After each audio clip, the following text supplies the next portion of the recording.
अस्सलाम वालेकुम students, this is Anas Surti.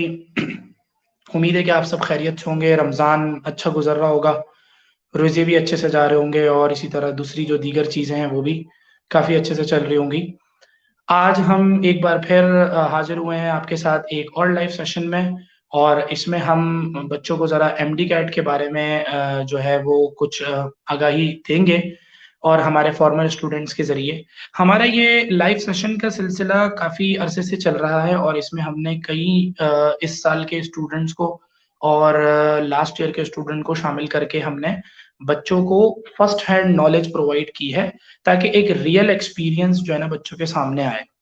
देखिए, बच्चों को उनके टीचर्स तो अपने-अपने अंदाज़ से बता रहे होते हैं, लेकिन एक सिचुएशन में बैठने वाला बच्चा जो इन तमाम चीज़ों से गुज़र कर आ चुका होता है, तो वो जब एक बात अपनी बता रहा होता है, तो उसकी बात की अहमियत अलग होती है। अच्छा, एमडी कैट के जो स्टूडेंट्स हैं, उनकी नेचर जो है ना थोड़ी-सी डेलिकेट नेचर है, इन अ सेंस कि ये जो एमडी कैट के सारे बच्चे हैं, ये बड़े अपीलिंग हैं, बड़े डिमांडिंग बच्चे हैं, और अगर इन पर राइट डायरेक्शन में मेहनत कर ली जाए, तो बहुत अच्छे नताइज आते हैं। अल्हम्दुलिल्लाह अनीस हुसैन के प्लेटफ़ॉर्म से कई सालों से यही सिलसिला चलता आ रहा है, और प्रॉपर राइट डायरेक्शन में उनको मेहनत करके बच्चों को ग्रूम किया जा रहा है, और उनके रिज़ल्ट्स भी कहीं सामने आ रहे हैं।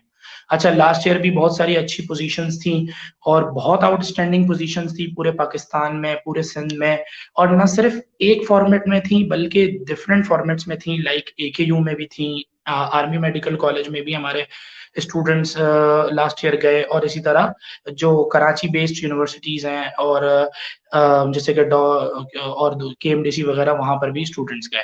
अच्छा, मैं आपको ये भी बताता चलूँ कि जो हमारे पास आगा खान का जो था एक टफ होता है, उसके अंदर भी अल्हम्दुलिल्लाह लास्ट ईयर हमारे 30 प्लस स्टूडेंट्स थे जिन्होंने टेस्ट को क्लियर किया था, और उसमें से कई ऐसे बच्चे थे जिन्होंने इंटरव्यू भी क्लियर किए थे। और इसी तरह आर्मी मेडिकल कॉलेज में जो कि जिसका एग्रीगेट ही 90 अबव बनता है, उसमें भी अल्हम्दुलिल्लाह 5 स्टूडेंट्स अनीस हुसैन के लास्ट ईयर जो थे वो आर्मी मेडिकल कॉलेज में एनरोल हुए। अच्छा, देखिए, एमडी कैट के हवाले से हम सेमिनार करते रहते हैं, और हम क्लासों में बच्चों की इंडिविजुअल काउंसलिंग भी करते हैं, और हम अपने कोऑर्डिनेटर के ज़रिए मुख्तलिफ टाइम पर जो उनकी रीसेंट नॉलेज होती है वो बच्चों को प्रोवाइड करते हैं, ताकि बच्चे फुली अपडेट रहें। और इस सब का मकसद ये होता है कि हम बच्चों को मैक्सिमम तरीके से चीज़ें बताकर उनकी तैयारी अच्छी से अच्छी करवाएँ। अच्छा, लास्ट ईयर का जो सिनेरियो था वो काफ़ी डिफरेंट था। उस सिनेरियो पे हम कई दफ़ा बात कर भी चुके हैं, और आपके सामने भी था वो सिनेरियो कि पूरा लॉकडाउन था, सारी सिचुएशन अलग थी, लोग ऑनलाइन, बच्चे ऑनलाइन पढ़ रहे थे, और काफ़ी डिफ़िकल्टी भी थी, काफ़ी बैरियर्स थे, पढ़ाने वालों को भी थे, पढ़ने वालों को भी थे। लेकिन अल्हम्दुलिल्लाह उसके बावजूद भी ये तमाम चीज़ें अच्छे से मैनेज की गई, हमारे टीचर्स ने की, इदारे ने की, और इदारे ने ना सिर्फ़ स्टूडेंट्स को बहुत सपोर्ट किया, टीचर्स को भी बहुत सपोर्ट किया इन एवरी सेंस। अच्छा, मैं आपको एक बड़ी इम्पोर्टेंट डेवलप लास्ट ईयर की बता दूँ। देखें, कई सालों तक जो है ना सिंध एमडी कैट होता रहा, सिंध सूबे की सतह पर टेस्ट होते रहे, कभी किसी यूनिवर्सिटी को हुकूमत जो है ना एडमिटिंग यूनिवर्सिटी का वो दे देती थी, और फिर वो यूनिवर्सिटी सारे एडमिशन के मामलात को टैकल करती थी। अच्छा, जो टेस्ट आता था वो भी सिंध टेक्स्ट बुक बोर्ड पर बेस्ड करता हुआ होता था। अच्छा, ये सिनेरियो चलता रहा, और लास्ट ईयर तक यही एक लोगों के दरमियान फिजा बनी हुई थी कि भाई सिंध एमडी कैट के जरिए ही हम बच्चों को तैयारी करवाएंगे, और बच्चे तैयारी करके टेस्ट को कर देंगे। लेकिन लास्ट ईयर एक important develop PMC, Pakistan medical commission की तरफ से एक आई, और वो ये आई कि उन्होंने आर्मी मेडिकल कॉलेज नम्स का जो सिलेबस था, जिसमें फेडरल बोर्ड की और पंजाब बोर्ड की चीजें शामिल थी, उन्होंने वो सिलेबस जो है वो सिंध एमडी कैट वाले बच्चों को प्रोवाइड करके ये कहा कि अब आपका जो टेस्ट है वो पूरा सेंट्रलाइज्ड होगा, और वो इस सिलेबस के अकॉर्डिंग होगा। अच्छा, उस सिलेबस में सिंध बोर्ड के अलावा कई सारे ऐसे टॉपिक थे जो सिंटेक्स बुक बोर्ड में शामिल सिरे से नहीं थे। हमारे टीचर्स ने, बायोलॉजी के, फिजिक्स के, केमिस्ट्री के टीचर्स ने उसको प्रॉपर एनालाइज किया, और एनालाइज करने के बाद जो एक्स्ट्रा टॉपिक थे, उन सब की प्रॉपर वीडियोस इंडिविजुअल सब्जेक्ट की बनवा कर बच्चों को हमने प्रोवाइड की, ताकि हम अपने स्टूडेंट को मैक्सिमम तरीके से टेस्ट के लिए प्रिपेयर करवा सकें। और इस साल भी बहुत सारे बच्चों के जहन में ये कंफ्यूजन है कि भाई जो कोर्स है वो क्या होगा और जो टेस्ट है वो कौन कंडक्ट करेगा। तो देखें, मैं आपको अपने पर्सनल उससे एक बताना ये चाहता हूँ कि देखें, आपको अब टेस्ट की तैयारी के लिए अपनी लर्निंग को थोड़ा सा वास्ट करना पड़ेगा और अपनी लर्निंग में हर सब्जेक्ट में सिंध बोर्ड के अलावा फेडरल बोर्ड को भी शामिल करना पड़ेगा। ठीक है। अच्छा, तो ये सारी सिचुएशन थी और अल्हम्दुलिल्लाह हमने लास्ट ईयर इन तमाम चीज़ों को फेस करते हुए इस नए आने वाले चैलेंज को भी अच्छे तरीके से टैकल किया और आप हमारी बेशुमार पोजीशन जो हमने कई आपके सामने पेश की और हमारे पेज पर भी हैं। तो अब जो है वो मैं आपको हमारे एक स्टूडेंट से जो कि हमारे फॉर्मर स्टूडेंट है उनसे इंट्रोड्यूस करवाना चाहता हूँ। इन्होंने एमडी कैट के भी टेस्ट दिए, इन्होंने आर्मी मेडिकल कॉलेज का भी टेस्ट दिया, इन्होंने इक्यू का भी टेस्ट दिया और इन्होंने इन तमाम टेस्ट में अच्छी कामयाबियां हासिल की।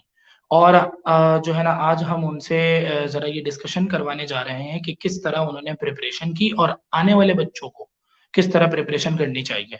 मैं आपको बार-बार कह रहा हूँ कि अनीस हुसैन के पेज पर इस तरह के सेमिनार्स कई अरसे से चलते हुए आ रहे हैं। हमने इस साल के भी स्टूडेंट्स को शामिल किया है और टॉप स्कोरर स्टूडेंट्स को शामिल करके उनकी ओपिनियन बच्चों को दिलवाइए रिगार्डिंग कि उन्होंने किस तरह प्रिपरेशन की, उन्होंने किस तरह इस आने वाले चैलेंज को टैकल किया। तो ये एक रियल एक्सपीरियंस जब आप इसको लेंगे तो आपकी अल्हम्दुलिल्लाह सही से काउंसलिंग हो जाएगी। ठीक है। और हम मजीद काउंसलिंग के लिए मौजूद हैं, हमारे पेज पर रिस्पेक्टिव नंबर हैं, आप उन पर पूछ सकते हैं, हमारे कोऑर्डिनेटर से आप रब्ता कर सकते हैं और वो आपको गाइड करेंगे। और तो बस मैं मजीद देर ना करूँगा और मैं शाफाहत से कहता हूँ कि वो सेशन को ज्वाइन करें और जो है जो इम्पोर्टेंट चीज़ें हैं, इम्पोर्टेंट डेवलपमेंट हैं और जो तैयारी का तरीक़ेकार है, जो इंडिविजुअल सब्जेक्ट में बच्चे को जहाँ पे फ़ोकस करना चाहिए, वो तमाम चीज़ों को अच्छे तरीके से बताएँ। ठीक है? तो बस ये है कि वो ज्वाइन कर रहे हैं। आप लोग गौर से सुनें और stay connected. Thank you. Assalamu alaikum guys, welcome back. This is Shafahad Khan on your screen. Alright guys, so basically we are going to start out with the MDCAT complete guide, right, with Shafahad Khan. Okay, so basically this is my YouTube channel's logo. Okay, I have a YouTube channel that has been helping out the MDCAT students since 2 years approximately now, and I did my MDCAT from Anis Hussain as Saranas told you guys. Okay, so I hope I am audible to you guys. Okay, so I'll just move on to the next slide then. Bismillahir Rahmanir Rahim. Alright guys, so let's talk about the paper pattern first. The paper pattern of this MDCAT. Okay, before I move on, can you guys, can someone confirm if I'm, okay, I'm live. Yep, alright. Now guys, so first of all, the paper pattern of the NMDCAT सबको ही पता है कि क्या होता है। Basically सिर्फ basic sciences का ही section होता है, ठीक है। इसमें कोई रीजनिंग वगैरह नहीं होती जैसे AQU के पेपर में होती है, ठीक है। बेसिक साइंसेस में आपके बायो केमो फिजिक्स आ जाती है, प्लस इंग्लिश के भी 20 MCQs होते हैं, ठीक है। इंग्लिश में कोई इतनी डिफिकल्ट नहीं होती, काफ़ी बेसिक इंग्लिश होती है। मतलब आपको अगर कन्वर्जेशनल इंग्लिश आती है and you know the basic tenses and everything, so these 20 marks मतलब ऑलमोस्ट 15 प्लस तो ले ही लेंगे आप इजीली, ठीक है। अगर आपकी इंग्लिश मतलब नॉर्मल आप कन्वर्जेट कर सकते हैं इंग्लिश में and you know how the stuff work in English, ठीक है। फिर उसके बाद हम MCQ नंबर्स भी मैंने यहाँ पर मेंशन कर लिए हैं। बायोलॉजी के 80 MCQs सबको पता है, ठीक है। केमिस्ट्री के 60, फिजिक्स के 40 एंड इंग्लिश के 20 MCQs हैं। There is no negative marking in there. ये सारी चीज़ें आपको ऑलरेडी पता है, पिछले दो साल से तकरीबन चल रही हैं, ठीक। मतलब मेरे टाइम से ये फर्स्ट टाइम ये पेपर पैटर्न आया था। Now the books that you need to follow, basically guys देखें, अब लास्ट ईयर जो PMC का टेस्ट हुआ था, PMC का, उसमें क्या किया था उन्होंने कि they issued a syllabus, a curriculum, ठीक है, and they mentioned on this their website कि the test which they'll conduct, the NMDCAT, the National MDCAT, उसमें वो वही चीजें डालेंगे जो उस सिलेबस में उन्होंने मेंशन की है। And the things which they mentioned in the syllabus they have to be covered by the FSC books, ठीक है। उन्होंने बस ये कह दिया कि FSC बुक से, पाकिस्तान की FSC बुक से कवर करना है। अच्छा, उन्होंने ये स्पेसिफिकली मेंशन नहीं किया कि सिंध की FSC बुक से करना है या पंजाब की या बलूचिस्तान या KB के, एनीथिंग लाइक दैट, या फेडरल बोर्ड। ठीक है, उन्होंने ऐसा कुछ मेंशन नहीं किया, बस उन्होंने सिर्फ ये कह दिया कि एफएससी बुक से होगा। एंड जब लास्ट ईयर का जो एनएमडी कैट का 2020 का पेपर जब देखा गया तो उसमें क्या था कि basically the questions most of them they were from the Punjab board text book. ठीक है, पंजाब बोर्ड की लिटरली जो सॉल्व एग्जांपल्स होती हैं बुक की, एग्जांपल क्वेश्चंस पूछे गए थे। लाइक फिजिक्स के, अभी मुझे याद है कि मैंने जब ये एनएमडी का 2020 का जो पेपर था वो मैंने अपने पूरा सॉल्व करके अपने यूट्यूब चैनल पर भी डाला था, तो उसमें काफ़ी क्वेश्चंस ऐसे थे जो कि मतलब टेक्स्ट बुक से उठाए हुए थे। तो बेसिकली ये चीज़ें थी, प्लस जो सिलेबस करिकुलम था, जो एनएमडी कैट 2020 का पेपर हुआ था उसमें एक प्रॉब्लम ये आ गई थी कि उसमें काफ़ी एमसीक्यूज ऐसे थे जो कि आउट ऑफ सिलेबस थे। ठीक है, बहुत सारे एमसीक्यूज आउट ऑफ सिलेबस थे जिस पर इस पेपर को बहुत ज़्यादा क्रिटिसाइज करना पड़ा। ठीक है, बहुत क्रिटिसिज्म फेस करनी पड़ी, इसे कोर्ट तक बात गई एंड एवरीथिंग एल्स। ठीक है, जिसकी वजह से लाइक पीएमसी पर बहुत क्रिटिसिज्म हुई। ठीक है, लास्ट ईयर के पेपर पर। तो अब इस साल देयर आर हाई चांसेस, मैंने सर अकरम मोहम्मद अकरम खान जो कि अनीस हुसैन के कोऑर्डिनेटर हैं, वो काफ़ी नॉलेज रखते हैं एनएमडी कैट के बारे में एंड एम कैट ने काफ़ी डिटेल डिस्कशन की, तो उन्होंने कहा क्योंकि पीएमसी उन्होंने जो सिलेबस बेसिकली अभी भी उनकी वेबसाइट पर मौजूद है, ऑफिशियल वेबसाइट पर। ठीक है, आप वहां से डाउनलोड करके देख भी सकते हैं। उसमें वो काफ़ी शॉर्ट है, मतलब ऑलमोस्ट बायोलॉजी में 18 चैप्टर्स हैं, हालांकि 27 चैप्टर्स आपकी सेम की बुक में मौजूद है अप्रॉक्सीमेटली, यानी 18 चैप्टर्स, इतने सारे चैप्टर्स कम कर दिए हैं इसमें। तो ये तो एक अच्छी बात है, लेकिन जो क्वेश्चंस आए थे एनएमडी कैट में तो they were from outside the syllabus, in 18 chapters के बाहर से भी आए थे, जिसकी वजह से इनको बहुत ज्यादा क्रिटिसिज्म फेस करना पड़ गया था। तो इस साल देयर आर चांसेस कि they might not give you any fix curriculum, any fix syllabus, and जो सिलेबस वो टेस्ट करेंगे बेसिकली वो पूरे पाकिस्तान की किसी भी एफएससी बुक से आ सकता है। ठीक है, so now the but tension लेने की कोई बात नहीं है। what you guys would need to do is what book to follow actually is are the following। सबसे पहली बात तो ये है कि आप पंजाब बोर्ड या फेडरल बोर्ड, अगर आप एकेयू के एग्जाम के लिए प्रिपरेशन कर रहे हैं तो ऑफ कोर्स आपने तो ये कर ही लेनी है। ठीक है, एकेयू के लिए तो ऑटोमेटिकली आपकी ये तो वहीं पर कवर हो जाएगी। ठीक है, पंजाब बोर्ड या फेडरल बोर्ड की भी जो बुक्स हैं वो पंजाब बोर्ड से काफी मैच करती हैं, तो आप इन दोनों में से कोई भी एक करिकुलम आपने बहुत अच्छे से करना है। ठीक है, वो तो करना ही है। प्लस आपकी जो सिंध टेक्स्ट बुक बोर्ड है उसको छोड़ना नहीं है। ठीक है, सिंध बुक की भी बुक्स करनी है, लेकिन देखें अब आपने जब पंजाब बोर्ड कर लिया ना तो सिंध बोर्ड का ऑलमोस्ट आपने 70% से 80% कर लिया। ठीक है, 70 to 80% चीजें आप वहीं से कवर कर लेंगे। बाकी जो एक्स्ट्रा चीजें सिंध बोर्ड में है आप जो है वो अलग से सिंध बोर्ड से कर सकते हैं। ठीक है, वो कोई इशू नहीं है। अच्छा, जहां पर इनके बीच में कॉन्फ्लिक्ट्स आते हैं, क्योंकि सिंध बोर्ड ऑफ कोर्स हमें पता है कि वो ज्यादा आउटडेटेड सिलेबस है उसका, तो बेहतर ये होगा कि you just go with the Punjab board. ठीक है, क्योंकि पिछले साल की जो पेपर आया था उसकी की भी पंजाब बोर्ड की ही बुक के अकॉर्डिंगली बनी थी। ठीक है, जिसकी वजह से खैर की तो मेरा नहीं ख्याल कि शायद आई भी थी, लेकिन क्वेश्चंस इससे मैच करते थे। ठीक है, तो इसलिए मतलब जो कीज काफी टीचर्स ने बनाई थी वो पंजाब बोर्ड की बुक से ही बनाई थी, तो it's better to go with that. लेकिन देयर आर चांसेस कि इस बार ऐसे कॉन्फ्लिक्ट वाले क्वेश्चंस नहीं आएंगे। ठीक है, और आउट ऑफ कोर्स की तो बात ही खत्म हो जाएगी, अगर वो कोई करिकुलम नहीं देंगे and you are doing everything तो फिर वो आउट ऑफ कोर्स वाली इट्स आउट ऑफ क्वेश्चन। ठीक है, तो सिंध बोर्ड और पंजाब बोर्ड आप कर लें तो आपको ऑलमोस्ट पूरे पाकिस्तान का ही सिलेबस कवर हो जाएगा। ठीक है, क्योंकि पंजाब बोर्ड जो है वो आपके बलूचिस्तान बोर्ड से भी काफी मैच करता है, तो आप ये कर रहे हैं तो वो भी ऑटोमेटिकली कवर हो रहा है। सिमिलरली केपी के बोर्ड भी उसी तरह से कवर हो रहा है। ठीक है, सिंध बोर्ड सबसे ज्यादा डिफरेंट है क्योंकि आउटडेटेड स्टफ इसमें सबसे ज्यादा है, तो वो जो एक्स्ट्रा चीजें हैं वो आपने कर लेनी है। ठीक है, लास्ट ईयर का जो करिकुलम है वो आप बेशक डाउनलोड कर सकते हैं पीएमसी का, लेकिन आप एक चीज नोट कर लें कि वो जो करिकुलम उन्होंने लास्ट ईयर का दिया है देयर इज नो गारंटी कि वही करिकुलम आपका अभी भी फॉलो होगा। ठीक है, देयर आर हाई चांसेस के सिलेबस इनका अपडेट हो जाए, सिलेबस चेंज हो जाए, और या फिर हो सकता है सिलेबस ही हटा दें और आपको सिर्फ ये कह दें कि बस एफएससी की बुक से आएगा। ठीक है, तो for that you have to prepare yourself very well. अब पंजाब बोर्ड को आपने करना है अच्छे से। ठीक है, क्योंकि उसमें काफी जो फैक्ट्स हैं वो सही है, मतलब अपडेटेड बुक है as compare to the Sindh board. ठीक है, तो वो तो आपने करनी है, plus the Sindh board. Now let's move on. First year और सेकेंड ईयर की करनी है केम बायोफिजिक्स की। ठीक है, बस ये यहाँ पर इस स्लाइड में इतना ही है। आगे चलते हैं, आप मेजर इंडिविजुअल सब्जेक्ट्स की डिस्कशन कर लेते हैं, and that's my major portion today. Alright, so let's continue now guys. So the very first subject, biology, the major subject, 80 MCQs। 80 MCQs का मतलब है कि 80 on 200 MCQs है, तो बहुत मतलब इसकी अकेले ही बहुत ज्यादा वेटेज आ गई, ठीक है। एंड मजे की बात यह है कि जो 80 MCQs होते हैं ये तो है ही बायोलॉजी के, ये सबसे बेहतरीन सेक्शन इसलिए कहूंगा इसे क्योंकि ये टाइम सेवर है, ठीक है। This is your time saver most of the times. Of course हो सकता है कि बायोलॉजी कभी कभार मुश्किल भी आ जाती है, मतलब अगर उन्होंने सिर्फ जेनेटिक्स दे दी, कॉन्सेप्चुअल चीजें दे दी जिसमें सोचना बहुत ज्यादा होगा, क्रॉसेस बनाने होंगे, तो ऑफ कोर्स उसमें टाइम लगेगा। But most of the time अगर आपने ऐसे एमसीक्यूज तो देखे होंगे कि जिसमें बस सिर्फ स्टेटमेंट पढ़ना होता है, and it's either you know this answer और you don't know it, right.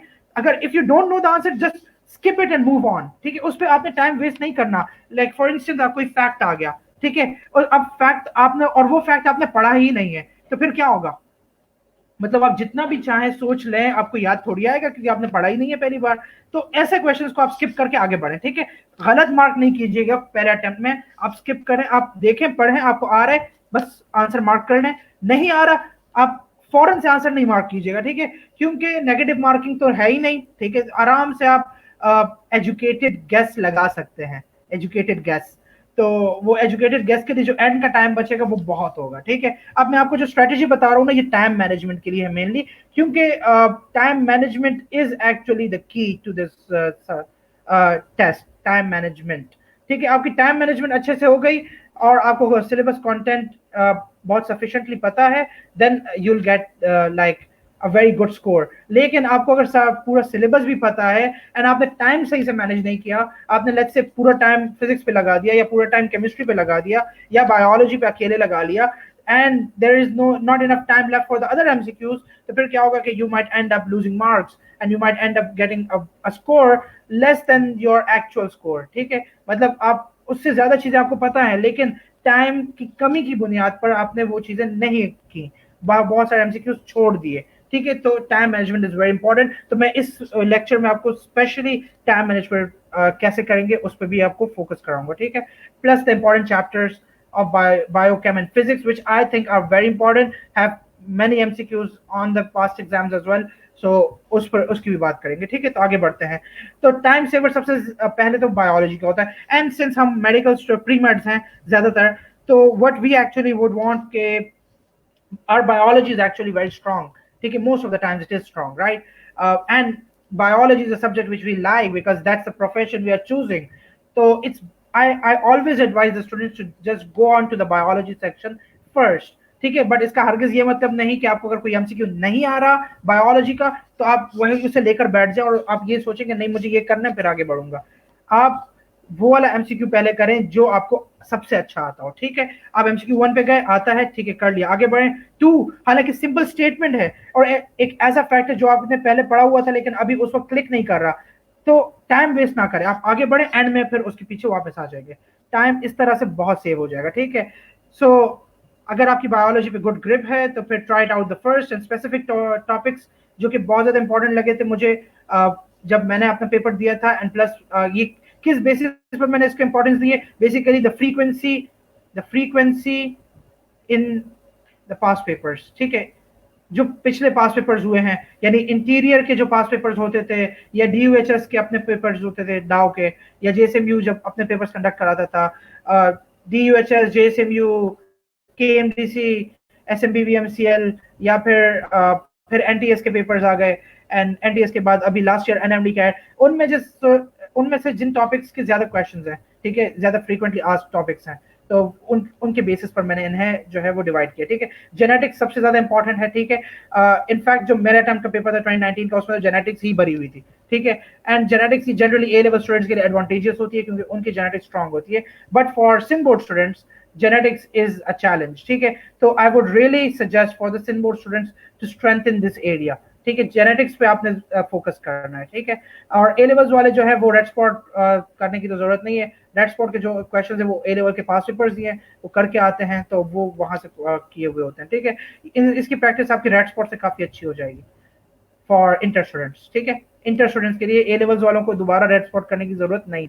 Then bioenergetics is also conceptual chapter and it is a very important chapter by the way. And यहाँ पर PMC के test से पहले भी मतलब जब पुराने पेपर्स होते थे उसमें बायोएनर्जेटिक्स के क्वेश्चंस तो आते ही थे लाजमी, एंड सेल साइकिल के क्वेश्चंस ऑफ कोर्स बहुत ज्यादा आते हैं, ठीक है।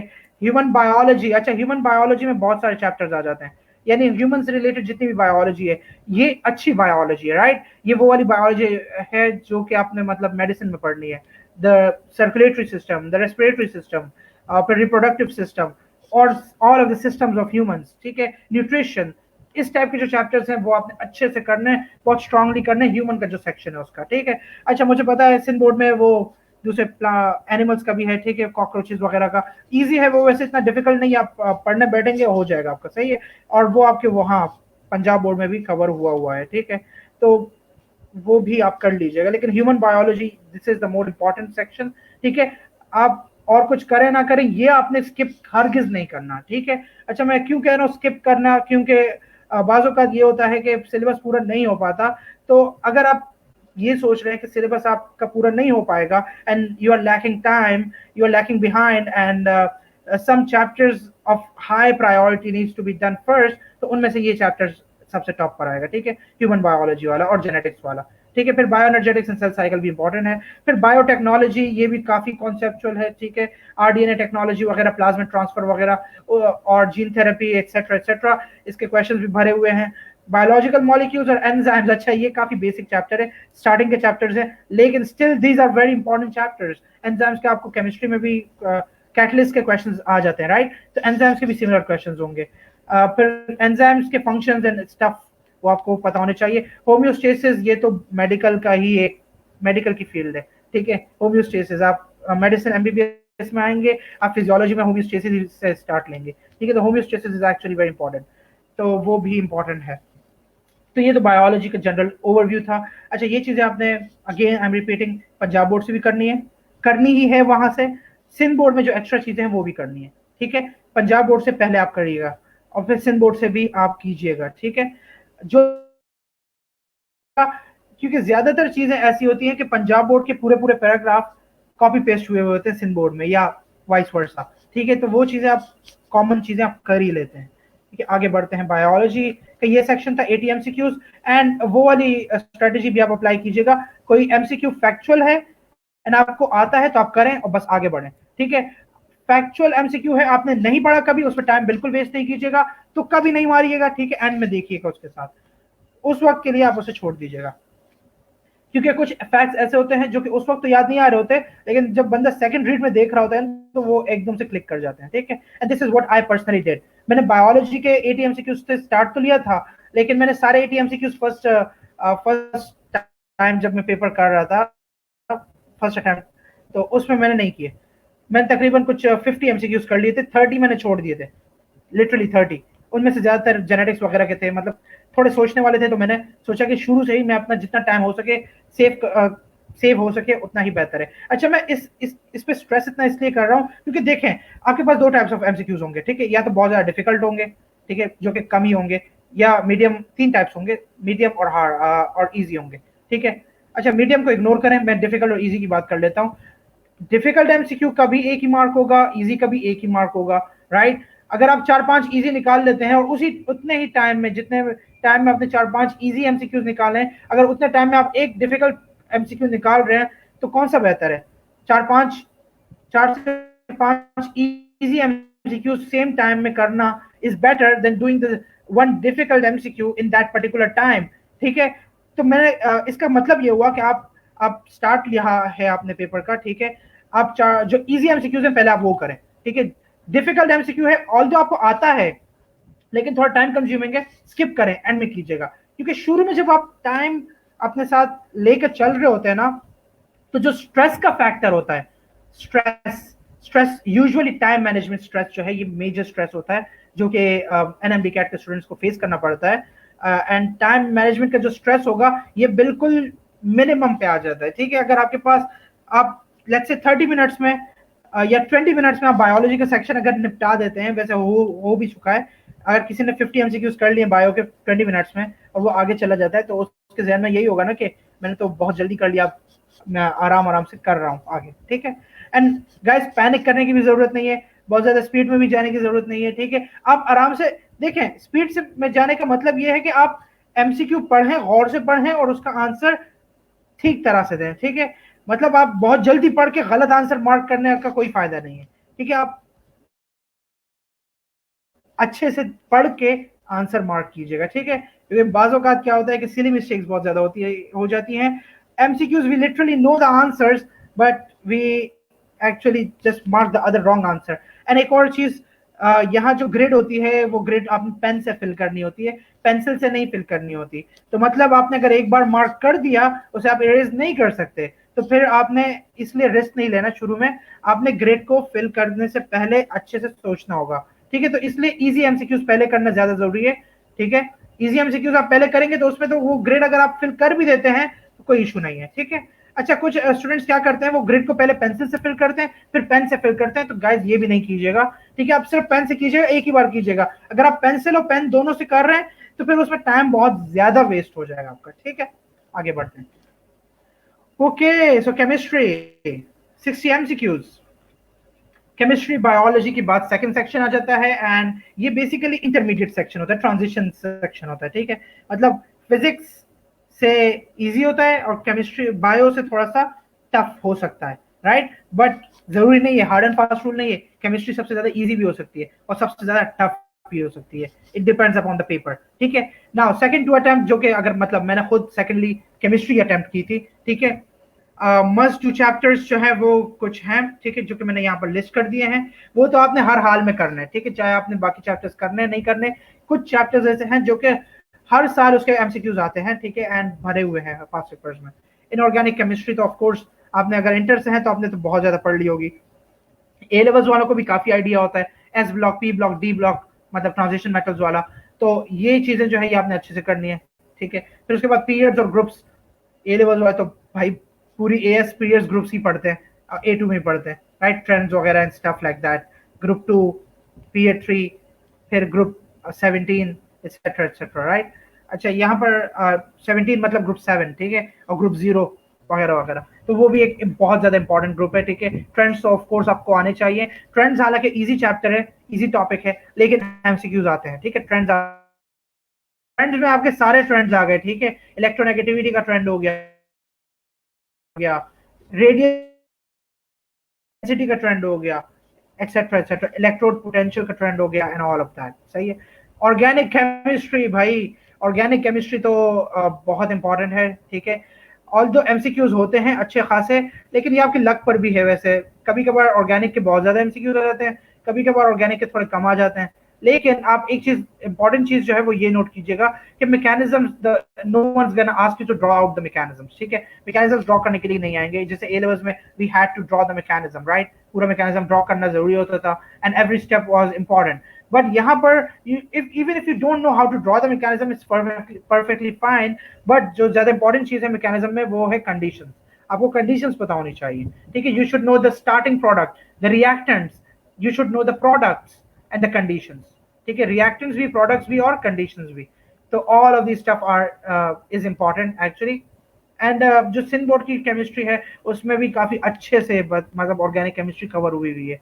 बट पंजाब बोर्ड भी आपने करनी है to be on the safe side, ठीक है। फिर मोल्स का जो चैप्टर है, अच्छा मोल्स के एमसीक्यूज अगर आ जाते हैं ना, जनरली तो इजी एमसीक्यूज आते हैं, मतलब कॉन्सेंट्रेशन के एमसीक्यूज आ गए, लेट्स से मोल्स कैलकुलेट करने के आ गए, स्टोइकोमेट्री के आ गए। लेकिन किसी की अगर मोल्स वीक है या मैथ वीक है, मतलब स्टोइकोमेट्री वीक है, तो वो मोल्स के एमसीक्यूज पहले करना अवॉइड करें, ठीक है। क्योंकि मोल्स जो स्टोइकोमेट्री अगर आपकी स्ट्रांग नहीं है तो फिर आपको उसमें सोचने में ही इतना टाइम लग जाएगा कि वो 2-3 एमसीक्यूज का टाइम वहीं पर वेस्ट हो जाएगा। तो moles it's better to do it, to keep it to the end as well, ठीक है। अच्छा, कुछ लोग ये सोच रहे होंगे कि मैं तो सब कुछ ही एंड पे छोड़ रहा हूँ तो एंड में तो पूरा पेपर ही रह जाएगा। नहीं भाई, ऐसा नहीं है। लग रहा है ऐसा कि मैं सब कुछ ही छोड़ रहा हूँ, लेकिन बायोलॉजी में मैंने क्या कहा था, बायोलॉजी में जो जो मतलब टाइम कंज्यूमिंग एमसीक्यूज है उनको आप होल्ड पे रखें, ठीक है। और जो इजी एमसीक्यूज है पहले आप वो करें। यहाँ पर आप मोल्स के साथ ऐसा करें, ठीक है। अब आप जल्दी जल्दी करते हुए आप आगे बढ़ेंगे। स्टेट्स ऑफ मैटर तो बहुत ज्यादा इंपॉर्टेंट है, तीनों स्टेट्स, ठीक है। सॉलिड, लिक्विड और गैसेस तो बहुत ज्यादा है, क्योंकि गैसेस में सारे जनरल गैस इक्वेशन आ गई, एक्सेट्रा एक्सेट्रा, ठीक है। एंड कैलकुलेटिव पोर्शन इसका भी बहुत ज्यादा होता है। न्यूमेरिकल्स जितने भी केमिस्ट्री के हैं, again calculative portion you have to do it in the end, ठीक है, चाहे वो केमिस्ट्री का हो या फिजिक्स का हो, मैंने यहाँ लिखा हुआ भी है, ठीक है, क्योंकि कैलकुलेशंस भाई बहुत ज्यादा अनप्रेडिक्टेबल होती है। कैलकुलेशंस हालांकि आपको आती हैं, मैं ये नहीं कह रहा कि नहीं आती, आती है, लेकिन कभी कभार वो क्लिक नहीं करता तो टाइम बहुत ज्यादा कंज्यूम हो जाता है। आंसर आप फिर भी निकाल लेंगे, ठीक है, लेकिन उतने टाइम में आप 5-6 इजी एमसीक्यूज निपटा चुके होते अगर आप वही टाइम उन पे लगाते पहले, ठीक है। मैं इसलिए इजी एमसीक्यूज को पहले करने पे स्ट्रेस कर रहा हूं ताकि टाइम मैनेज हो जाए और टाइम की डेफिशिएंसी की वजह से जो स्ट्रेस क्रिएट होता है वो ना हो क्रिएट, ठीक है। एंड आगे बढ़ते हैं। फिजिक्स, ओके गाइस, तो फिजिक्स 40 एमसीक्यूज।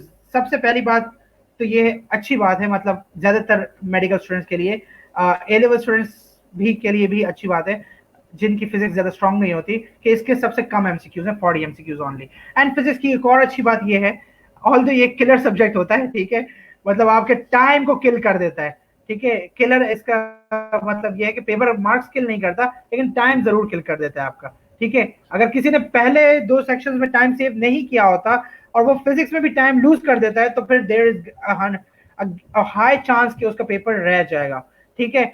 अच्छा, फिजिक्स पे बढ़ने से पहले मैं आपको एक और चीज बता दूं, केम और बायो के जितने एमसीक्यूज आपने छोड़ बिफोर इवन, तो अपनी स्ट्रेटेजी थी जो कि मैंने एक्सपीरियंस से सीखी थी। जो नम्स का पेपर हुआ था, nums national university of medical sciences जो होता है, सर अनस ने बात भी की थी, मैंने नम्स का भी एग्जाम दिया था। नम्स के 2 टेस्ट हुए थे बेसिकली मेरे साल में, एक था फर्स्ट टेस्ट और दूसरा था रिकंडक्टेड टेस्ट, ठीक है। क्योंकि फर्स्ट वाला कैंसिल आउट हो गया था, क्योंकि फर्स्ट वाले में जो एनटीएस ने पेपर लिया था उसमें बहुत ज्यादा मिसमैनेजमेंट हो गई थी और paper out of course questions आ गए थे और बहुत ही कुछ क्रिटिसिज्म नम्स को फेस करना पड़ गया था, जिसकी वजह से वो रिकंडक्ट हो गया, ठीक है। जो फर्स्ट अटेम्प्ट था उसमें मेरा स्कोर अनफॉर्चुनेटली 154 आया था और जो रिकंडक्ट हुआ था उसमें एकदम से मेरा स्कोर 183 आ गया था, ठीक है। अब ये डिफरेंस देखें स्कोर में, और ये मैं आपको बताता हूँ कि ये कैसे आया, ठीक है, ये बहुत ज्यादा इंपॉर्टेंट है, अब ये गौर से सुनिएगा, ये एक इंपॉर्टेंट चीज बता रहा हूँ कि इतना बड़ा जब, हालांकि नॉलेज में मेरा कुछ इतना ज्यादा चेंज नहीं आई थी, ठीक है, नॉलेज मेरी दोनों में ऑलमोस्ट सेम ही थी, लेकिन मैंने क्या चीज ऐसी अप्लाई की थी रिकंडक्टेड टेस्ट पे जो कि मैंने फर्स्ट टेस्ट पर नहीं कर पाया था। एंड फर्स्ट टेस्ट से अच्छी बात ये हुई थी कि मैंने वहां उससे सीख ली थी कि मुझे अगले टेस्ट में क्या करना है। बेसिकली जो फर्स्ट टेस्ट हुआ था उसमें एक तो पहली बात तो ये कि मुझे सेंटर बहुत ही अजीब सा मिला था। This is a special advice for A level students, क्योंकि ए लेवल्स के जो सेंटर्स होते हैं वो काफी मतलब चिल सेंटर्स होते हैं, ठीक है, वो एसी वगैरह लगा के होते हैं, लेकिन भाई आपने हार्श कंडीशंस के लिए खुद को प्रिपेयर करना है। अगर आप उस माइंडसेट से आएंगे कि भाई एसी लगा हुआ होगा तो बस आपका पेपर तो छोड़े, आप तो वहां पर टिक भी नहीं पाएंगे, ठीक है। तो गाइज, एक पहली बात तो ये, तो पंखे तो बिल्कुल नहीं थे, ठीक है, एसी तो दूर की बात, प्लस जब मैं बैठा हुआ था तो सिर्फ कुर्सियां थी, टेबल भी नहीं थे मेरे, तो मतलब इतने अजीब सा सीन था। तो उसमें ये हुआ था, और जो पेपर आया था पेपर में भी काफी आउट ऑफ कोर्स क्वेश्चंस भी थे, मतलब उन्होंने अपना एक सिलेबस दिया था और उसके आउट ऑफ कोर्स क्वेश्चंस डाल दिए थे। और फिजिक्स का जो सेक्शन था उस टेस्ट में, उसमें तो भाई पूरे कैलकुलेटिव पोर्शंस, मतलब कैलकुलेटिव एमसीक्यूज थे सारे, पूरे के पूरे न्यूमेरिकल्स थे, थ्योरेटिकल मुश्किल से कोई 5-6 एमसीक्यूज होंगे, सारे ही थ्योरेटिकल क्वेश्चंस थे। अब मैंने एक गलती क्या कर दी थी कि मैंने पहले तो बायो का अटेम्प्ट किया, ठीक है, बायो का इजी का सेक्शन था, फिर केम का अटेम्प्ट किया, केम का आधा इजी था आधा टफ था। फिर जब मैं फिजिक्स पर आया, फिजिक्स थे ही सारे न्यूमेरिकल्स आते थे, ऐसा नहीं है कि नहीं आते, लेकिन टाइम कंज्यूमिंग थे, ठीक है, उन्होंने मेरा टाइम किल किया, अच्छा खासा टाइम किल कर दिया, क्योंकि मैंने बायो के सेक्शन में और केम के सेक्शन में कुछ एमसीक्यूज छोड़ दिए थे, ठीक है। मैंने सोचा था कि मैं एंड में करूंगा क्योंकि वो उसमें थोड़ा और इजी एमसीक्यूज थे, और मैं ये सोचा था कि मैं उनको एंड में कवर कर लूंगा after completing the first attempt. लेकिन जब फिजिक्स के सेक्शन पे पहुंचा और हर एक एमसीक्यू कैलकुलेटिव पोर्शन का था, तो मैंने गलती ये की कि मैंने कैलकुलेशंस करना शुरू कर दी, ठीक है, और न्यूमेरिकल्स भी करना शुरू कर दिए। तो मैंने फिजिक्स में अच्छे स्कोर तो अच्छा आ गया था, लेकिन ऑलमोस्ट अराउंड मैंने 38, नहीं 38 तो कुछ ज्यादा ही थे, 28 एमसीक्यूज करेक्ट भी कर लिए थे, ठीक है, आउट ऑफ 40 था शायद, कुछ ऐसा था। तो जो नम्स का टेस्ट था, लेकिन उससे गलती क्या हो गई थी कि जो बायो और केम के एमसीक्यूज थे उसमें मैंने 28 से ज्यादा एमसीक्यूज ऐसे थे जो कि मुझे आते भी थे और मैंने छोड़े हुए भी थे और इजी भी थे फिजिक्स से, ठीक है। तो ये फिजिक्स के कैलकुलेटिव पोर्शन पे सारा टाइम लगाने की वजह से बायो एंड केम का सेक्शन जो था वो मेरा सफर कर गया था, ठीक है। उससे मैंने ये चीज सीखी कि भाई फिजिक्स चाहे इजी पेपर आए या डिफिकल्ट पेपर आए, फिजिक्स पहले नहीं करना, ठीक है। ऑल तो मैंने थर्ड पे रखा था और थर्ड पे किया था, लेकिन उसमें टाइम बहुत ज्यादा वेस्ट हो गया, ठीक है। अब देखें, जो अच्छा रिकंडक्टेड से पहले मेरा एनटीएस का एग्जाम सिंध एमडी कैट हो गया था। सिंध एमडी कैट में मैंने क्या स्ट्रेटेजी अप्लाई की, जो बायो का सेक्शन था पहले मैंने वो किया, ठीक है। फिर केम का सेक्शन किया, फिर फिजिक्स के सेक्शन पर नहीं गया। ऑल दो जो एनएमडी कैट का जो फिजिक्स का सेक्शन था सिंध का, सिंध के एमडी कैट का जो फिजिक्स का सेक्शन था 2019 वाला, वो काफी इजी था, कैलकुलेशंस नहीं थी उसमें, मुश्किल से 2 एमसीक्यूज कैलकुलेशंस वाले थे। जो बायो और केम का जो सेक्शन था उसमें मैंने कुछ एमसीक्यूज छोड़े हुए थे, राइट। बायो भी कंप्लीट किया, केम भी किया। फिजिक्स पे जाने से पहले मैंने बायो के जो छोड़े हुए थे पहले वो किए, फिर केम के जो छोड़े हुए थे पहले फिर वो किए, ठीक है। और इन दोनों को करने के बाद भी मतलब मेरा ख्याल से 2.5 घंटे का पेपर था, राइट। मैं 1 घंटे और 15 मिनट में मैं इनको निपटा चुका था, 1 घंटा और 15 मिनट या 1.5 घंटे में तकरीबन 1.5 आवर्स में मैं बायो को भी और पूरा 1 घंटा मेरे पास फिर बचा हुआ था फिजिक्स के लिए। कैसे? क्योंकि मैंने बायो और केम के इजी एमसीक्यूज पहले किए, फिर उसके बाद जब इजी करने लग गए तो आप रिलैक्स रहते हैं क्योंकि टाइम बहुत होता है आपके पास, और फिर आराम आराम से सोचते हैं तो फिर वो सारी चीजें क्लिक करती हैं और सारे एमसीक्यूज आप कर पाते हैं। फिर जब मैं फिजिक्स पे गया और आराम सुकून से 1 घंटे में मैंने फिजिक्स किया, वो भी 30 मिनट्स में हो गया फिर, ठीक है। 30 मिनट्स में भी आप सोचे 40 एमसीक्यूज 30 मिनट्स में करना बहुत ईजी था, और उसमें भी कैलकुलेटिव कुछ नहीं था, थ्योरेटिकल था सारा, सही है। और फिर मेरे पास आधा घंटा पूरा बचा हुआ था जिसमें मैंने फिजिक्स के जो फर्स्ट ट्राई में मैंने छोड़ दिए थे उनको फिर जाके मैंने किया। मतलब इजी थे, आ रहे थे, लेकिन कैलकुलेटिव वो जो 2 कैलकुलेशंस वाले थे उनको फिर मैंने एंड में किया, ठीक है। अब देखें, to sum all of this up, मैंने बायो और केम पे जो टाइम सेव किया था मैंने उसको कॉम्पेंसेट करने के लिए, फिजिक्स को कॉम्पेंसेट करने के लिए वो सेव किया था, ठीक है। क्योंकि फिजिक्स सबसे ज्यादा अनप्रेडिक्टेबल है, अगर एमसीक्यू सारे न्यूमेरिकल्स आ गए तो फिर तो आपका टाइम गया, सही है। और मतलब अगर आपने वहां बायो और केम पे टाइम सेव नहीं किया होगा तो फिर आपका टाइम गया, सही है। अगर आपने वहां पर सेव किया होगा तो आप टाइम से पहले पेपर कर लेंगे, ठीक है। मैं आधा घंटा पहले पेपर पूरा करके बैठा हुआ था बस, फिर ठीक है। तो आपने क्या करना है, पहले बायोकेम करनी है, ठीक है। फिर फिजिक्स पे नहीं जाना, बायोकेम के जो छोड़े हुए हैं उनको करने हैं, फिर उसके बाद फिजिक्स पे जाना है और फिर फिजिक्स पे करना है, ठीक है। और इंग्लिश तो आप आपकी मर्जी, आप जैसे भी करना चाहे, ठीक है। क्योंकि इंग्लिश का कोई इतना खास इफेक्ट नहीं आता टाइम पर, इंग्लिश के जनरली इजी एमसीक्यूज होते हैं। फिर आगे चलते हैं, तो अब फिजिक्स की बात कर लेते हैं। मैं जरा ये चीज को डिसेबल देता हूँ, 1 सेकेंड। ओके, चलो never mind, I think this. अब फिजिक्स की बात कर लेते हैं कि पूरी पूरी बुक की फिजिक्स की इंपॉर्टेंट है, ठीक है। क्योंकि एमसीक्यूज ऑल हैं, ठीक है। एंड स्पेशली जो आपके काइनेमेटिक्स के चैप्टर है, वेक्टर्स एंड स्केलर्स का चैप्टर है, वेक्टर्स का, स्पेशली वेक्टर्स का, क्योंकि स्केलर्स में तो कुछ है ही नहीं, काइनेमेटिक्स का ज्यादा इंपॉर्टेंट है। फिर उसके बाद आपके वर्क एनर्जी पावर वाला चैप्टर हो गया, फिर फोर्सेज वाला हो गया, फिर प्रोजेक्टाइल मोशन वाला हो गया, फिर मॉडर्न फिजिक्स ऑफ कोर्स बहुत ज्यादा इंपॉर्टेंट है, थर्मल फिजिक्स, इलेक्ट्रॉनिक्स, मैग्नेटिज्म, सारे बहुत ज्यादा इंपॉर्टेंट चैप्टर्स है, ठीक है, अच्छे से करने हैं। एंड सिंध बोर्ड की भी फिजिक्स काफी अच्छी है, लेकिन पंजाब बोर्ड की आप फिजिक्स पढ़ेंगे आपको मजा आएगा, क्योंकि बुक भी एक कलरफुल है और काफी इजीली एक्सप्लेन किया हुआ है उन्होंने, ठीक है। The trend has shifted to theoretical questions. Physics का ये अब रिसेंट ट्रेंड हुआ है, उन्होंने शिफ्ट किया है, उन्होंने अपने न्यूमेरिकल्स जो है वो बहुत कम कर दिए हैं। End of course that makes perfect sense, क्योंकि बायोलॉजी मेडिकल्स प्री मेड्स के न्यूमेरिकल्स का इतना कुछ खास फायदा नहीं है, राइट। बिकॉज बायोलॉजी में तो इतने ज्यादा न्यूमेरिकल्स होते नहीं है, एंड मेडिसिन में भी मतलब कैलकुलेशंस होती हैं लेकिन न्यूमेरिकल्स नहीं होते, राइट। जो कि फिजिक्स के न्यूमेरिकल्स मतलब फोर्सेस वाले, वेक्टर्स वाले, वो तो नहीं लगाने होते। फिर आगे चलते, वैसे वेक्टर्स है होता है ईसीजी में, वो आप एमबीबीएस में इंशाल्लाह जब आएंगे आपको पता चलेगा फिर, ठीक है। तो यू नेवर नो, ठीक है, सबसे अनप्रेडिक्टेबल सेक्शन होता है फिजिक्स का, 40 एमसीक्यूज होते हैं। फिर अच्छा, जिन इसमें जो काइनेमैटिक्स था, अच्छा यहाँ पर ए लेवल्स वालों के लिए सबसे बड़ा एडवांटेज होता है, ठीक है। सो थम्स अप यू गाइस। इसमें फायदा क्या होता है ए लेवल्स वालों के लिए, जो फिजिक्स हम ए लेवल्स में पढ़ के आते हैं उसमें ही most of the physics kinematics जो एएस ए2 एएस की है वो फिजिक्स अप्लाई होती है पूरी यहाँ पर, ठीक है। फिर ए2 में आपने जो चीजें पढ़ी होती है, जैसे फॉर एग्जांपल रेडियो एक्टिविटी हो गया, फिर थर्मल फिजिक्स हो गई, मेडिकल फिजिक्स हो गई, कुछ पार्ट मतलब एक्सरे जनरेशन एक्सेट्रा, वो चीजें आपकी यहाँ पर बहुत ज्यादा अप्लाई होती हैं, ठीक है।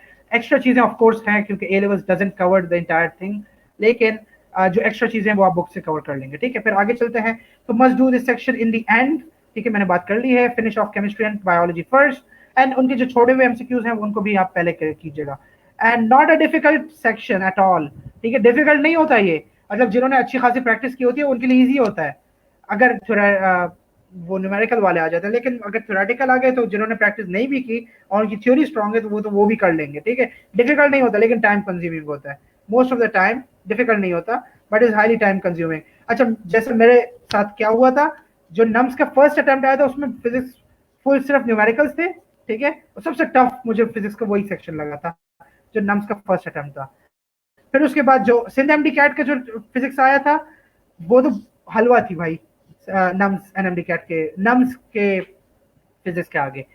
फिर उसके बाद जो नम्स के रिकंडक्टेड फिजिक्स थी वो भी काफी इजी थी, ठीक है, वो भी हलवा ही दे दी सीएनए। फिर almost every chapter is important but has the least number of MCQs, तो वो एक अच्छी चीज है आपके लिए, ठीक है। आगे चलते हैं। ओके तो अब ये केम बायोफिजिक्स की तो मैंने डिस्कशन कर ली, इंग्लिश की मैं नहीं कर रहा क्योंकि इंग्लिश में मुझे पता नहीं है कि क्या करना है। लिटरली आपको बस सिर्फ वो करना है जो आपको इंग्लिश आती है, या तो आप वो बहुत अच्छे हैं इंग्लिश में या तो आप नहीं है, ठीक है। अभी इस स्टेज में आप और ज्यादा इंग्लिश पे टाइम वेस्ट मत कीजिएगा, ठीक है, इंप्रूव करने में। केम बायोफिजिक्स में ज्यादा टाइम लगाइएगा क्योंकि इंग्लिश के एमसीक्यूज बहुत कम होते हैं, ठीक है। एंड जनरली सब ही कर लेते हैं वो इंग्लिश का सेक्शन, ठीक है। एंड वोकैबुलरी वगैरह वो तो आपके लक पर होता है, कोई अच्छा वर्ड आ गया जो आपको आता है तो वो आप कर लेते हैं वरना नहीं। लेकिन इंग्लिश के लिए सबसे बेस्ट काम ये होगा कि आप पास्ट पेपर्स करें, बस पास्ट पेपर्स में जो चीजें हैं वो आप करें, ठीक है। अब मैं जो नेक्स्ट स्लाइड पे जा रहा हूँ ना, उस प्रेजेंटेशन की बहुत ज्यादा इंपॉर्टेंट स्लाइड है, तो be with me. Alright, so material to be used, जो कि अनीस हुसैन के एनरोल्ड स्टूडेंट्स हैं, मैं पहले तो उनकी बात कर लेता हूँ पर्सनल एक्सपीरियंस से, क्योंकि मैं खुद अनीस हुसैन में एनरोल्ड था डीएचए कैंपस में, ठीक है। तो पहली बात तो ये है कि अच्छा ये पंजाब और फेडरल बोर्ड बुक्स ये तो सबको यूज करनी है, ठीक है। जो पीएमसी वेबसाइट पे जो करिकुलम दिया हुआ है ना वो लास्ट ईयर का करिकुलम है, and there is a high chance कि वो या तो उसको बिल्कुल डिस्कार्ड कर दें, ठीक है, और या तो उसको कंप्लीटली चेंज कर दें और या फिर उसमें ही चेंजेस ले आए, ठीक है। तो उस करिकुलम पर आप सोलली डिपेंड नहीं कर सकते, you have to cover the entire book, पहली बात। दूसरी बात, हाँ अगर कोई ये कहे कि मैं करिकुलम के चैप्टर्स पहले कर लूँ और बाकी चीजें बाद में कर लूँ, तो टाइम नहीं है इसलिए, तो हाँ then you can do that, क्योंकि करिकुलम में जो चैप्टर्स उन्होंने दिए हैं they are very high yield, ठीक है, मतलब बहुत ज्यादा इंपॉर्टेंट चैप्टर्स हैं, एंड लिटरली सारे कॉन्सेप्चुअल चैप्टर्स उन्होंने अपने करिकुलम में डाले थे। लेकिन guys still you need to cover the entire syllabus in order to score very good score, ठीक है। And Punjab federal board books के साथ मैंने सिंध बोर्ड का भी कह दिया आपको, ठीक है, जो एक्स्ट्रा चीजें सिंध बोर्ड में है वो, लेकिन आपने Punjab federal board books, this is the bare minimum you need to do, ठीक है। एंड मुझे पता है ये भी बहुत ज्यादा है, लेकिन गाइज आप ये करेंगे तो आपके ऑटोमेटिकली सिंध बोर्ड की का मेजर पोर्शन कवर हो जाएगा, ठीक है। एंड जो लोग एकेयू का पेपर दे रहे हैं उनके तो कोई इशू ही नहीं है ना, वो तो कर ही ये ऑटोमेटिकली कंप्लीट कर लेंगे, ठीक है।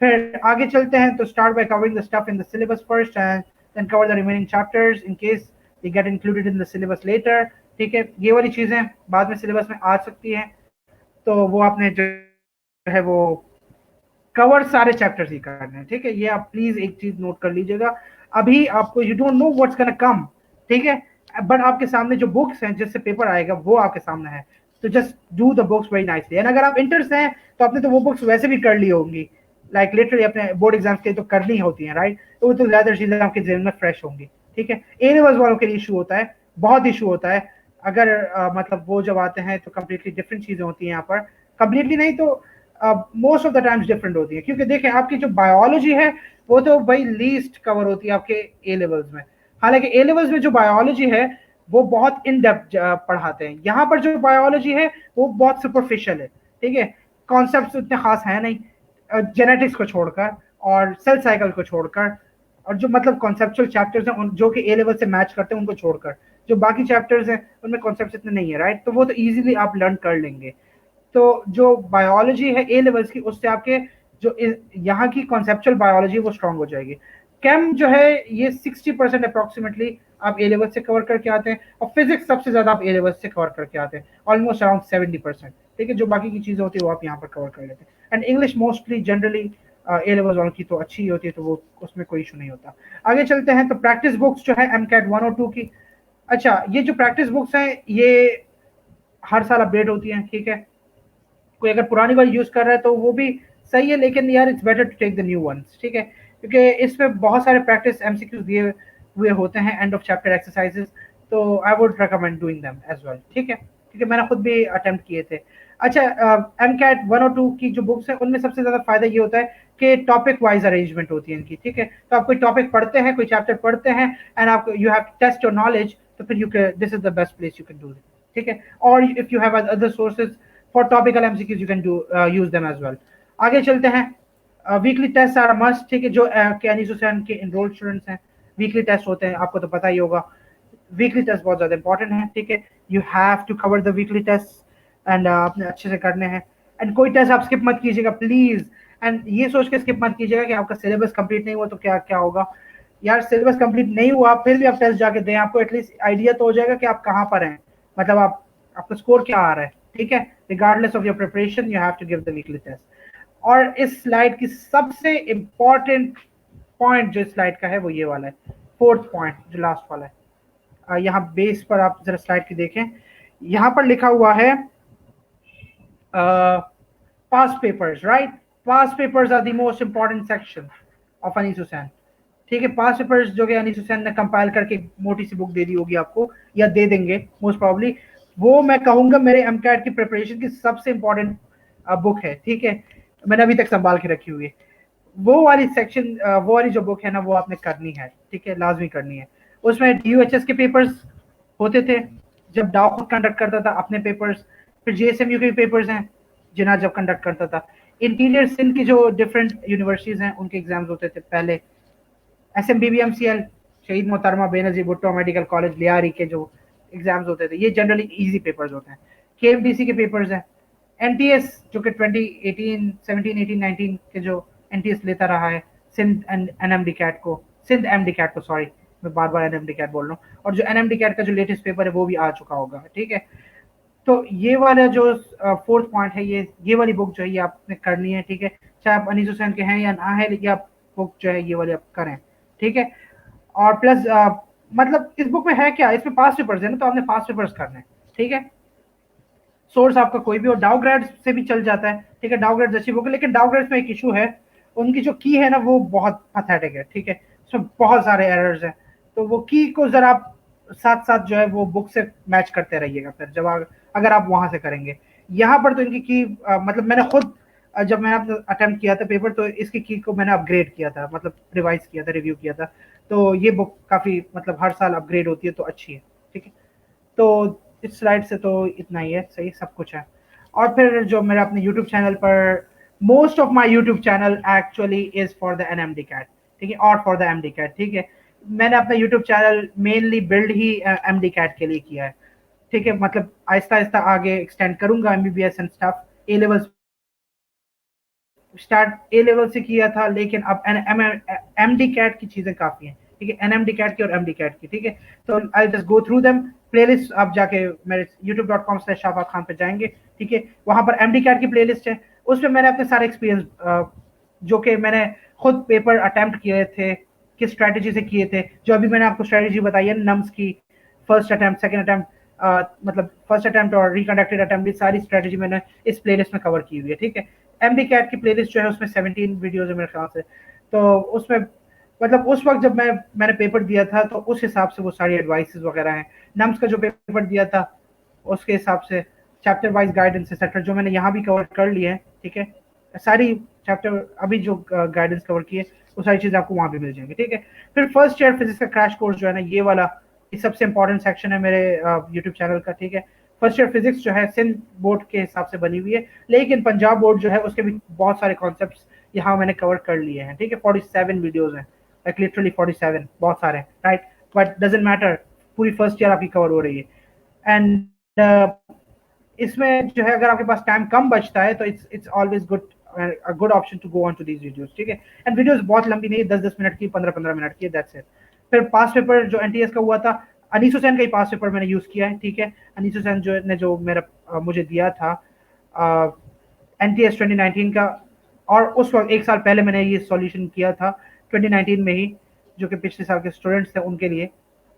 तो ये वाला पास पेपर जो है ये आप देखिएगा, लाजमी देखिएगा। और मैंने किस स्ट्रैटेजी से कर रहा हूँ और क्वेश्चन सॉल्व, मैंने केम बायो फिजिक्स और इंग्लिश, इंग्लिश नहीं, केम बायो फिजिक्स, तीनों के तीनों सेक्शंस को मैंने डिटेल में डिस्कस किया है, एक्सप्लेन किया है, और अगर कोई चैप्टर आ जाता है तो वो भी एक्सप्लेन किया है। फिर एनएमडी कैट के रैपिड रिवीजन एमसीक्यूज, यहाँ पर कुछ मिक्स्ड एमसीक्यूज हैं, ठीक है। एनएमडी कैट से पहले जो कि प्रैक्टिस थी वो मैंने की है कवर यहाँ पर। और फिर फाइनली एनएमडी कैट पेपर 2020 का जो हुआ था उसकी कंप्लीट सॉल्यूशन मैंने एक प्लेलिस्ट में कवर कर ली है। आगे चलते हैं। अच्छा, अगर ये स्लाइड पे आने से पहले मैं एक और बात कर लूँ गाइज, ये सेशन जो है इसमें ये तो 1 घंटे का है, राइट। अब इस सेशन में we will take your question as much as possible, ठीक है, मतलब लाइव क्वेश्चन आंसर सेशन। लेकिन उसके बाद there is a high chance कि बहुत सारे लोगों के क्वेश्चन रह जाएंगे, राइट। तो गाइज अगर आपके क्वेश्चन रह जाएं, ठीक है, तो फिर आप क्या करेंगे, या तो आप मेरा फेसबुक ग्रुप जो मैंने बनाया था यही प्रैक्टिस के लिए, आप वो ज्वाइन कर सकते हैं, या मुझे अगर आप पर्सनल क्वेरी अगर है आपकी कोई, तो वो मुझे आप बस इंस्टाग्राम पे डीएम कर दो, तो मैं आपको as quick as possible reply कर दूंगा, ठीक है। आप प्लीज मैसेंजर पे मुझे मैसेज मत कीजिएगा, वो मैं नहीं देखता, ठीक है। मैसेंजर पे ऑलरेडी बहुत सारी चीजें होती है, तो इसलिए Instagram is a better option. Messenger पे मैं आपको रिप्लाई कर दूंगा, लेकिन थोड़े टाइम बाद इंस्टाग्राम पे ज्यादा क्विक रिप्लाई आएगा आपको, ठीक है।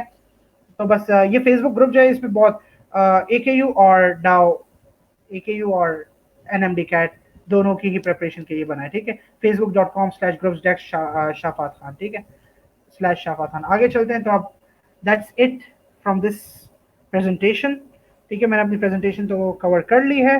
अब अगर आपके कोई इंडिविजुअल क्वेश्चन हैं तो you guys are welcome to ask. Sir Anas, please send me the questions if you have them. I'll go on to the first slide now. Okay.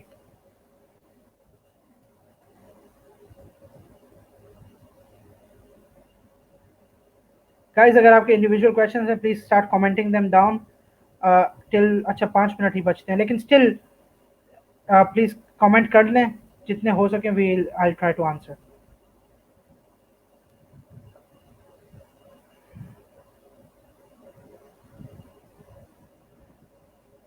अच्छा, ये मैं तो I just go over them one by one, ठीक है। आयशा जलाल का comment, sir can we consider O level books for better preparation. अच्छा guys, remember O levels की, यहाँ पर ओ लेवल्स आपको पता है क्या है? ओ लेवल्स तो बहुत बेसिक है, ठीक है। ये मैट्रिक से कॉरेस्पॉन्ड करता है, 10 क्लास की बुक से कॉरेस्पॉन्ड करता है। You don't need O levels books, ठीक है। अगर करनी है तो आप ए लेवल्स की बुक्स को करें, ठीक है। अगर आप इंटर से हैं तो, अगर आप ए लेवल से हैं तो आप ए लेवल से करने की जरूरत नहीं है। लेकिन एक चीज मैं आपको पहले से बता दूं, A levels will cover a lot of chapters, but A level will not cover all the chapters. So you still have to do the practice from your other books as well, ठीक है। आयशा जलाल का answer मैंने दे दिया। आगे चलते हैं। Sir you are not audible, I am still not audible, I hope I am. Practice important books for MD CAT, तो past papers हैं, ठीक है। पहले से किसी ने आंसर कर दिया। आगे चलते हैं। Sir what if we are student of federal board, so it's well and good for you. Zainab Usman, federal board की अगर आप स्टूडेंट हैं तो आप फेडरल बोर्ड अपना अच्छे से करें। फिर उसके अलावा सिंध बोर्ड भी हो सके तो आप देख लीजिएगा, ठीक है, अगर एक्स्ट्रा चीज़ें कोई हैं तो। और अगर बाकी के जो चैप्टर्स हैं, मतलब केबी की बोर्ड है या बाकी जो दूसरे बोर्ड्स हैं, आप वो भी देख सकते हैं, ठीक है। नेगेटिव मार्किंग अभी तक जो लेटेस्ट अपडेट थी वो तो है कि नहीं है, ठीक है, नेगेटिव मार्किंग नहीं है। लेकिन अगर इस साल कुछ चेंज कर दें तो we don't know about that, ठीक है, दैट डिपेंड्स अपॉन पीएमसी। लेकिन नेगेटिव मार्किंग मोस्ट प्रोबेबली नहीं होगी। आगे, should be prioritize second year और एम कैट। अच्छा देखें, सेकेंड ईयर के पेपर्स आपके करीब है, राइट, लेकिन सेकेंड ईयर के पेपर्स में आपके 2-3 महीने हैं मेरे ख्याल से। अगर आपके पास 2-3 महीने हैं तो it's better to also take M CAT along with second year. लेकिन एक चीज आपको मैं और बता दूं कि जो सेकेंड ईयर की प्रिपरेशन है आपकी, that is automatically preparing you for the NMD CAT और फॉर द एमडी कैट, ठीक है। एंड आगे चलते हैं, which books should we consider for AKU. AKU का मैं डिटेल सेक्शन कर चुका हूँ, so you can refer to that video, ठीक है। फेसबुक पेज वगैरह पे कहीं पर मिल जाएगी आपको, या यूट्यूब चैनल पे मिल जाएगी। आगे चलते हैं, नेगेटिव मार्किंग होगी दिस, अच्छा ये तो हो गया। ये रिकॉर्डेड है, yes of course it's recorded, it will be uploaded soon. How many NMD CAT attempts did you do? मैंने एक ही अटेम्प्ट दिया था भाई, फर्स्ट अटेम्प्ट में अल्हम्दुलिल्लाह क्लियर हो गया था, लेकिन मैंने डिफरेंट पेपर्स दिए थे, ठीक है। मैंने नम्स का पेपर दिया था, एकेयू का एग्जाम दिया था, अल्हम्दुलिल्लाह I cleared it, both the interview and the exam. I did the NUMS exam, I cleared that as well, लेकिन वो मेरिट बहुत ज़्यादा ही हाई था। मैं 90 एग्रीगेट बना था, लेकिन 93.75 पे क्लोजिंग थी, तो एएमसी में नहीं हुआ था, लेकिन बाकी कॉलेजेस में मेरा हो गया था। आगे चलते हैं, फिर उसके अलावा सिंध एमडी कैट मैंने दिया था, ठीक है, फर्स्ट अटेम्प्ट में अल्हम्दुलिल्लाह क्लियर हो गया था, और 182 स्कोर था उसमें। आगे चलते हैं, आई वांटेड टू आस्क कि अगर पीएमसी अगस्त में पेपर ले तो how to prepare first year and second year in such short time. हमने फर्स्ट ईयर दिया भी नहीं था। यार देखें साहिल कुमार, अगर यार ये बात जो है ना, पीएमसी मोस्ट प्रोबेबली अगस्त में नहीं लेगा, ठीक है। अगर अगस्त में लेगा तो then you have to manage. आपने नहीं, लेकिन एक चीज आप नोट कीजिएगा, सेकेंड ईयर के एग्जाम्स जब होंगे आपके और रिजल्ट आएगा, मोस्ट प्रोबेबली रिजल्ट के बाद ही आपका होगा, ठीक है। सेकेंड ईयर के रिजल्ट के बाद ही आपका एग्जाम होगा, यही होता है हर साल, ठीक है। और अगर अगस्त में हो रहा है, अगस्त में पिछले साल भी नहीं हुआ था वैसे, उससे पहले भी नहीं हुआ था, most probably expected date October के आसपास है, ठीक है। सर सिंध बोर्ड के साथ पंजाब बोर्ड कैसे करें? यार देखें, आप अगर सिंध बोर्ड कवर कर रही हैं ना, तो आपकी पंजाब बोर्ड ऑटोमेटिकली काफ़ी कवर हो जाएंगी, ठीक है। बाकी चीज़ें जो कि एक्स्ट्रा है, जो कॉमन नहीं है, वो आपने अलग अलग से करनी है, ठीक है। Don't consider them to be two separate books, they are the same, the most of the stuff is the same, लेकिन जो चीज़ें बस कॉमन नहीं है वो आप करें, ठीक है। But it's better to prioritize the major chapters जो मैंने इसमें अभी डिस्कस किए थे ना आपके पास, बायो में कौन कौन से चैप्टर्स हैं, केम में कौन से हैं, फिजिक्स में कौन से हैं, it's better to do those chapters first and then do the rest of the chapters later, ठीक है। आगे, sir, what if you're from O level background doing intermediate, should we use A level books? Well, that's a good thing. If you are from an O levels background and you are doing intermediate, uh, you may use A level books, but there is no need to use them, ठीक है। It's up to you, it's perfectly up to you, but there is no need, ठीक है। The FSC books would suffice the preparation, मतलब वही काफ़ी होंगे आपकी preparation की, ठीक है। अच्छा, फिर आगे है आफ्टर एग्जाम। अच्छा, ये एक अनाउंसमेंट है इम्पॉर्टेंट के अभी जब ए लेवल्स के SCIs हो जाएंगे, मोस्ट प्रोबेबली अगर हो रहे हैं तो इंशाल्लाह फिर अनीस हुसैन का एक ए लेवल्स का बैच, सेपरेट ए लेवल्स का बैच एमडी कैट के लिए स्टार्ट होगा, एंड AKU के लिए भी मेरे ख्याल से स्टार्ट होगा। So those of you who are interested can join, ठीक है। It's a good opportunity, so it's better to avail it. आगे चलते हैं, एंड गाइज ए लेवल्स वाले स्पेशली सुन लें कि एमडी कैट का बैच जो है आपके एग्जाम्स के बाद होगा, ठीक है। आगे और इम्प्रूवर्स का भी एक अलग से बैच होगा, ठीक है, जो कि इम्प्रूव कर रहे हैं एग्जाम, मतलब ये अब सेकेंड अटेम्प्ट में अगर पेपर दे रहे हैं रिपीटर्स। और एक बैच, एक लाइव बैच भी होगा, ठीक है। एंड या एंड एक बैच लाइव भी होगा, ठीक है। ऑनलाइन बैच होगा बेसिकली जूम से, तो that's most probably it. How much time do we have? अच्छा, I will just take a couple of more questions and then we can end. बाकी जिनके मैं आंसर नहीं कर पाया तो please you can just DM me directly on Insta और just send them on my Facebook group. It's better to send me on Instagram, ठीक है। आगे, सर व्हाट इफ, ठीक है, ये हो गई, ये हो गई। फेडरल में प्लांट्स एंड एनिमल्स के टॉपिक नहीं है तो आप पंजाब बोर्ड से कीजिएगा, ठीक है। क्यों नहीं है भाई, होंगे, लाजमी होंगे, ऐसा नहीं हो सकता कि नहीं है। मतलब आप एनिमेलिया और प्लांटी की बात तो नहीं कर रहे हैं, वो तो हैं, ठीक है। आगे चलते हैं, फेडरल बोर्ड इज इनफ। देखिए, फेडरल बोर्ड बुक्स जो है ये आपकी मोस्टली प्रिपरेशन करा देंगी, लेकिन it's better to keep an eye on other books as well, ठीक है, लाइक देयर इज अब क्योंकि पिछले पेपर में फेडरल बोर्ड के क्वेश्चंस बहुत सारे थे, तो मोस्ट प्रोबेबली आपकी प्रिपरेशन हो जाएगी, लेकिन you have a look on the other board. Paper होंगे या नहीं, अबे भाई ये मुझे कैसे पता ये आपको पता चल जाएगा कि पेपर होंगे या नहीं। Are federal board books enough? अच्छा ये तो एक ही क्वेश्चन है। नेगेटिव मार्किंग भी हो गई। Syllabus confirm? No no, the syllabus is not confirm. I did mention this, syllabus is not confirm. ठीक है, पीएमसी के लास्ट ईयर का सिलेबस पड़ा हुआ है and that's not confirmed at all. Latest syllabus आएगा।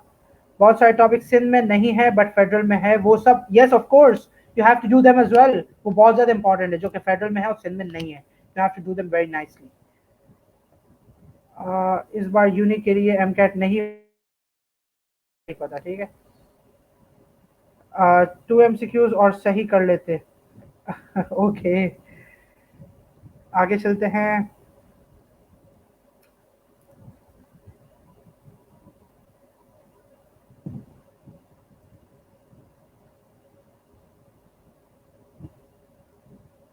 How much time is sufficient for an A-level student? ये एक important question है. Guys, listen. Since I myself was an A-level student, so let me just give you that answer. देखिए मैंने preparation कब start की थी? I joined Anees Hussain, the very first batch of Anees Hussain, ठीक है। AKU और एमकैट का एक मिक्स बैच था उस वक्त, फिर उसके बाद वो सेग्रीगेट हो गया, AKU का बैच बन गया, ठीक है, सेपरेट, जिसमें मैं था first batch, the very first batch of 2019।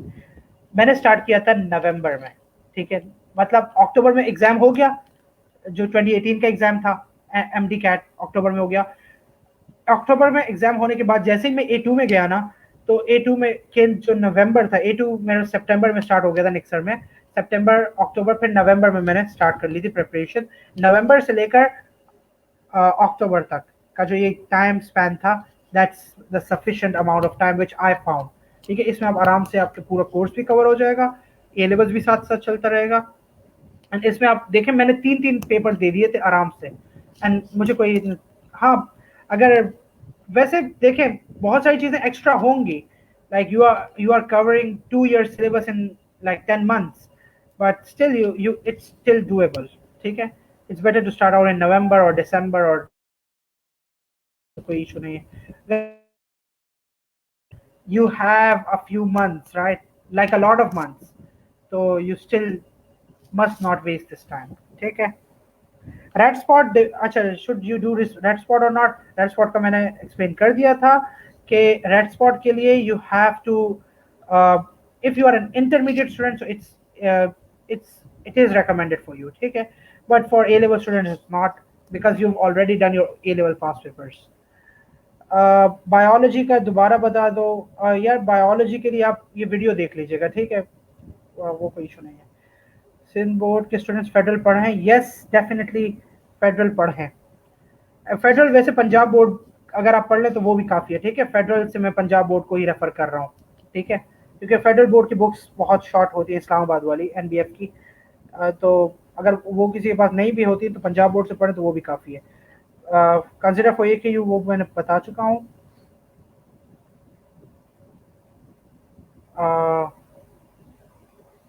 I think this,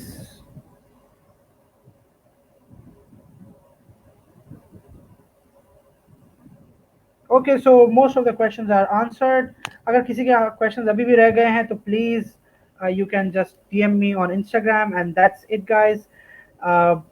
बाकी I hope this session was beneficial for most of you, ठीक है। I just did my best to share with you guys my personal experience of MDCAT and the experience of teaching MDCAT, which I've had since like a few years now, on my YouTube channel and on other places as well. And बाकी ये है कि guys जो अनीस हुसैन के students हैं, देखें आप भी नहीं घबराएं, ठीक है, और जो अनीस हुसैन के नहीं है आप भी ना घबराएं, ठीक है। अनीस हुसैन की जनरल फैकल्टी काफ़ी अच्छी है, ठीक है। मुझे अपने अटैम्प्ट में जब याद था तो sir Anas, sir Faizan Siddiqui chemistry के, दोनों ने काफ़ी हेल्प की थी। फिर सर काशिफ फिज़िक्स के, उनका भी यूट्यूब चैनल है। सर मुदस्सिर जानते होंगे, आप सब जानते होंगे, ठीक है, वो भी अच्छे टीचर हैं।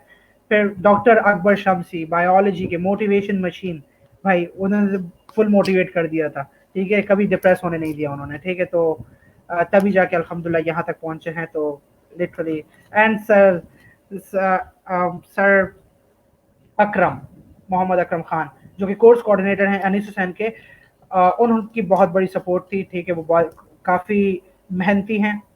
उनकी सपोर्ट कैसे थी, बेसिकली कोई भी अपडेट एनएमडी कैट के हवाले से आती थी तो वो पहले हमारे ग्रुप पे ही आती थी, ठीक है, व्हाट्सएप पर। तो और वो सारा कम की होती थी। तो अच्छा गाइस, बाय द वे बहुत सारे रूमर्स फैल जाएंगे बहुत जल्दी, ठीक है, कि एमडी कैट ये होगा, एमडी कैट वो होगा। तो गाइस आपने घबराना नहीं है, ठीक है, रूमर्स पे नहीं जाना। जो इंफॉर्मेशन आएगी लेटेस्ट वो पीएमसी की ऑफिशियल वेबसाइट पे आ जाएगी, और बाकी अगर आप अनिश्चन से हैं तो आपको फैकल्टी बता ही देगी, ठीक है। तो आप बस रिलैक्स रहिए, अपना बस सिलेबस पे फोकस कीजिएगा, ठीक है। That's it from my side, and thank you so much for being a part of this seminar, and I hope this was beneficial for you guys. I'll hand it over to Saranas now if he wants to say something, and then we can end. Thank you.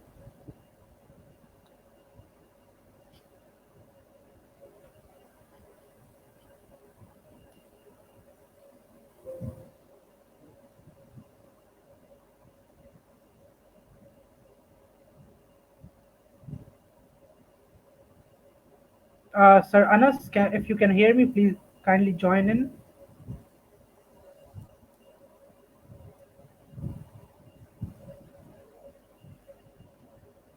We are almost done, guys.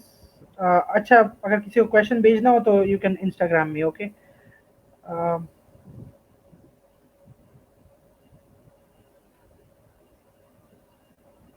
Okay, thank you so much, guys. I guess that's it. And best of luck for your MDCAT. ठीक है, I'll do my best to make as many motivational videos on MDCAT as possible. ठीक है, and I'll upload them as quick as possible. Okay, so stick around and just do your best. ठीक है, Allah Hafiz.